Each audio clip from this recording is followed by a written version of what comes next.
Matapos maging emosyonal ni Kim Chiu sa kanyang acceptance speech para sa napanalunan niyang Outstanding Asian Star Awards Philippines sa 2024 Seoul International Drama Awards na ginanap nitong Miyerkules sa Seoul, South Korea. Sa backstage pa lang, after niyang lumakad sa purple carpet ng nasabing award show, ay emosyonal na ang kapamilya actress dahil sa first time niyang ma-experience na mabigyan ng parangal sa ibang bansa. Nang tanggapin na nga niya ang kanyang international award ay hindi rin nga napigilan ng aktres ang maging emosyonal.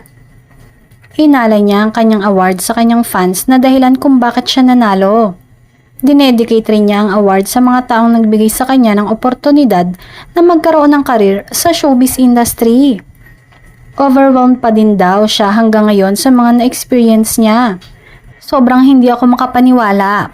'Di ba, naiyak pa ako? Una pa lang, start pa lang, na-starstruck na ako sa lahat ng nakita ko, say ni Kim. Kasi lahat ng mga nanalo, yung moving, yung Mask Girl, ang daming palabas. Napanood ko siya habang nasa bahay ako. Tapos ngayon, nakita ko yung directors, producers, actors, tapos kasali ako sa event. So, na-overwhelm ako nung nagpasalamat na ako, naiyak na ako.